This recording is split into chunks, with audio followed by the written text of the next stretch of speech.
firstly, I will address the question what is asked by the Convo. So, what will we learn about backpropagation in CNN today? So, as we had learned in the yesterday, like backpropagation, what backpropagation actually is in the what you say normal neural networks. So it's on the similar path for the CNN only. Like what actually happened in neural networks, like we had calculated a cost and then accordingly we changed the weights to what you say decrease the error or what we say the cost loss we have to decrease. So in that same manner, rather than changing the weights over CNN, we change the kernel values, which are actually we have assumed weights. So that is actually it. Like it's very simple, and analogy is similar to that of neural networks that we had covered in yesterday. Okay, yeah. So this is another nice visualization we had find. So this is actually a layer convolution CNN model for predicting the drawn numbers which will be drawing over here. So let's say we have drawn 7 over here. So like nice visualization 3D. What is it? Sampling of this is happening. So what is actually happens, like when we draw 7 over here, it is actually guessed correctly that it is a 7 itself, and now it's a second guess is 1 only. So we will go through this what you say convolution layer, and we will what you say discuss like how it is working and what layers are actually involved in this. Okay. So first of all, the input layer first of all. Okay. So this 7 we had drawn is passed as an input layer first of all, and this input layer is itself of 1024 pixels itself. So you can see that input layer's last unit is of 1024. So we are passing 1024 by 1024 image as an input, and then we have applied a convolution layer which is having 6 filters that you can see over here. Like this I am highlighting, that's the filter 1, then layer 3, and that kind of thing. So this is like downsampling that 1024 image to 784. It's like from 1024 to 784, and that is because of why? Because we haven't used padding. So reminder on that as well. If you would have used same padding, then it would have been on same size itself. But now we haven't used same padding, we have used valid padding. So valid padding removes the result size. Okay. So that is again I want to clear the scene. And this next layer is again max pooling. So we are pooling the which whatever are the best values present in this layer, CNN layer, we are pooling it to the next max pool layer. So you can also click on this, and you can see the what the features as a filter it has specified. So in this particular convolutional layer, it has specified this as a particular filter. You can see on the right side, like the filter has specified. And if the what you say the input image matches that filter and produces a higher output, then it will be passed to the max pooling layer. So that is the thing over here. And after that this max pooling layer is done, we have to do another convolution. So we are doing lots of convolution like we had did in the cipher as well, like convolution max pooling, and then at the end we do dense layers. So this is another what to say a convolution layer. So here we have reduced the size of max pooled image to again smaller size, which is of 100. So actual image of was of 1024 pixels length and height. It was a square image. Then it got reduced to 784 due to uh, convolution. Okay. And then we have max pulled it and reduced further to 196. Okay. So and then again we have applied convolution and made it to what you say 100 by 100 actual what is the output of that particular max pool layer. So that's how the down sampling is going taking place, and then it makes what to say less time. It takes less time for the model to what to say actually predict the features. Otherwise, if you would have used same padding, it would have used taken lots and lots of time, because the image to what to say work on will be large for that convolutional neural network. So that is the reason we have down sampling as well. So there is another term like that. And again we are another this is a second max pooling layer, means like after convolution there is another max pooling layer, and we are reducing the 100 pixels to only 25 prominent pixels over here. So that is downsampling layer. You can call max pooling as a downsampling layer as well. That is okay. You can do that. And then at the end we have our what you say dense layer, which will connect to all the neurons. You can see like after hovering on a particular neuron in that dense layer, after flattening, obviously it is over. it is shown over there. So each neuron in that dense layer is connected to each and every neuron present in the previous max pooling layer, and that is what actually a dense layer is, as we had studied. So this is what actually is happening. So this is actually a quite a large dense layer. It has Kitty 120 what you say neurons nodes are present in that fully connected layer, and after that we are again introducing one another dense layer for that, which has approximately 100, I think. Yeah, correct. So 100 nodes, fully connected nodes connected with the previous nodes. Like in that way it will happen. And like I can address this, what you say, back propagation over here as well. The question Canva asked, like what back propagation will really work in this. So what will it do?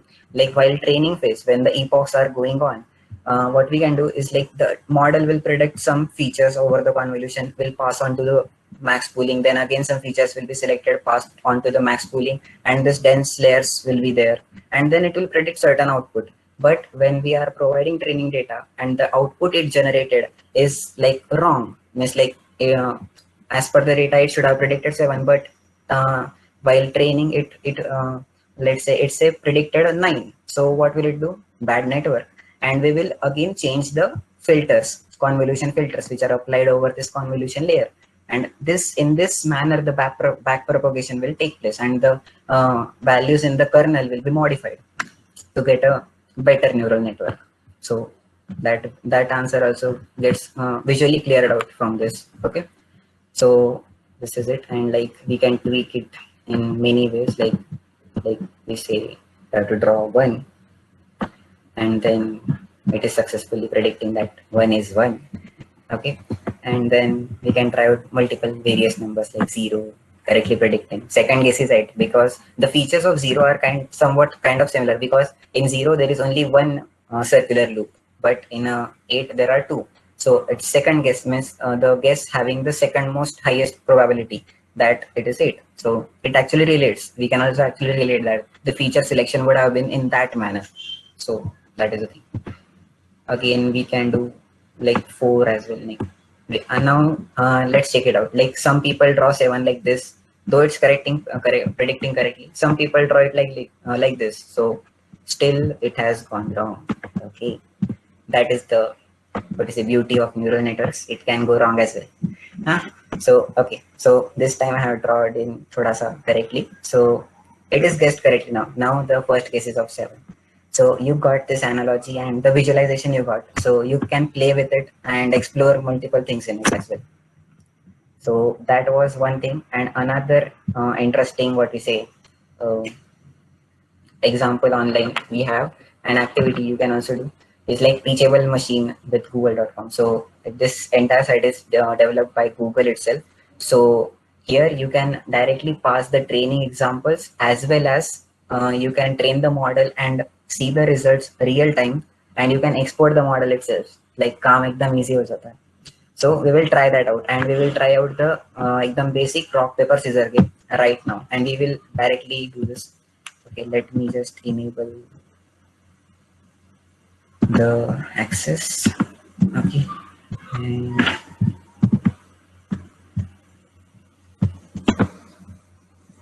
okay, so I have, okay, so I will shift this to have a good background. I will not shift this, so it's like this. I will do. So first we will train for the rock. Okay, so this is actually what a rock looks like. Okay, yeah, this is correct. So let's hold it and record. It's recording multiple images, you can see on the right side, taking multiple screenshots actually. Like we are giving various types of images. We are building a good data set as per our understanding. Let's see how much good it performs. Okay, so that is well enough images, like 412 images we have given for the rock part. So we will classify it as rock. Okay, now we'll train for the paper, rock, then paper. Okay, so let's try with paper. So this is what we do in paper, na? Yeah. So this is kind of ABS हो सकता है. We are trying to give a data set all the kind of possibilities we can give in a training for the training purpose. Like, okay, so like well enough data. Now the third class I will add, which is nothing but scissors, if I know the spelling correct. Okay. Now let's try. So scissor is like this. Some people do like this as well. Cool. But this is what we do. So let's train over that. My face doesn't want to come here. Let's see how it goes. Like,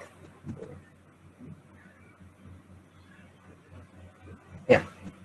So like lot of images it has, approximately 1,000 images we have given for our model to train. And now let's train the model.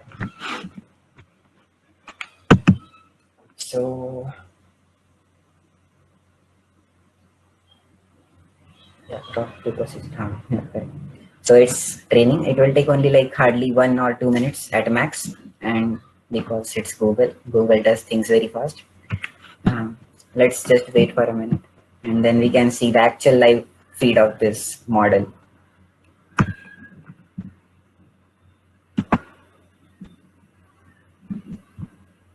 And also you can tweak the parameters over here as well, like this in this advanced section. Okay, so it has started the training, like it was doing some pre-processing tasks. Okay, yeah. So first epoch is happening. It is doing 50 epochs. You can see over here. Then the batch size is of 16 images per time. Learning rate is of 0.01. All these things you also had a look or had a glimpse in the yesterday's what we say TensorFlow playground session. This same kind of things were there, but here we are doing it with a CNN, like convolution, okay, and image classification we are trying to do and achieve. So let's wait for some minute as well. Let it train.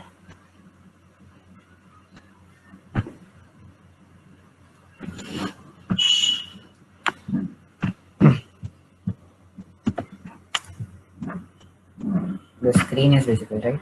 Yeah, the screen is visible. Any questions or doubts still? Okay. Like all you guys are enjoying, right? Okay, so let us try. Okay, so it's actually correctly predicting what rock is. Okay, so rock is correctly predicted. Let's try the paper. Okay, 100% accuracy for that. Means predictability for the rock paper. So it's nice. Let's try scissors. Oh, nice. So you can see, like I had also tried it with the lesser amount of data. Like you can see it is deviating because my face is coming. Okay, if I am a face. Yeah, somewhat better.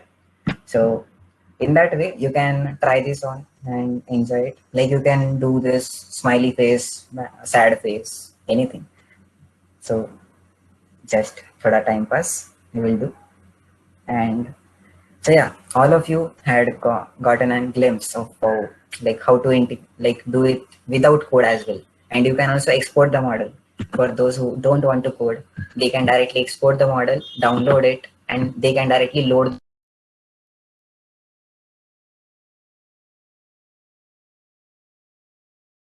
in terms of that. Okay, so after that, I think it's very close now to conclude. So just let me stop the sharing and give me a second. Okay, so uh, this was all about CNN. Like we have covered lots and lots of topics. So let's just revise it. Okay, so like at the starting what we did, like we had covered what is image representation, like how the image is represented, height and width. Okay, then the channels as well. And after that we had covered what we say intro to CV part, like how to read an image, how to show the image, how the matrix actually looks like. And after that we had covered what is the importance of CNN and why do we use that actually, like how it's better than normal neural networks for the image classification part, because the neuron significantly increase if we use conventional neural networks for this image classification. So that is one thing to keep in mind. Then we started to look into the layers. Okay, so in convolution CNN model, we have lots of layers, starting with input layer. We pass an image that is nothing but an input layer. Now after that, we had started with the convolution layer, which is the most important part. Like in that, we had covered what is strides, what is padding, what is the actual convolving operation is taken, how the convolving operation is taken place. And also, after that convolution part is done, we had given a look at the max pooling and average pooling as well, how the pooling is taken, done, and why it is just have to reduce the dimensionality of the image. So dimensionality reduction or downsampling, whatever you might want to do, you use max pooling or pooling layers even, in fact you use. After that pooling layers, we had gone with the dropout layers, flatten layers. What is dropout? The unwanted or some neurons which are like causing too many, what to say, heavy load to the model will be dropped, and that is nothing but our dropout layer. The second one is flattening. So here we leave our normal conventional convolution neural network part and come again with the neural network part, like we interconnect all the neurons each with each other. So that was our dense layer, uh, and and after that all the layers have been done. After the layer, what we did cover, data augmentation we had covered. We have taken some good examples, like what is the, what you can say, activation. Someone has asked that question, like what activation gradients are, Anjali has explained, correct? Then how the, what you say, convolution layers output will be activated and that kind of stuff. Also this teachable machine, what you say, online you can teach the machine as well, and you can export the model for free, no need to code, mast maja karo. Then also that drawing a number and then it can be predicted with 3D images as well, with the 3D, what is the visualization part, and all that stuff we had done in this CNN part. So, and also we had answered that back propagation, how it is doing in that CNN. So that's all the culmination of CNN.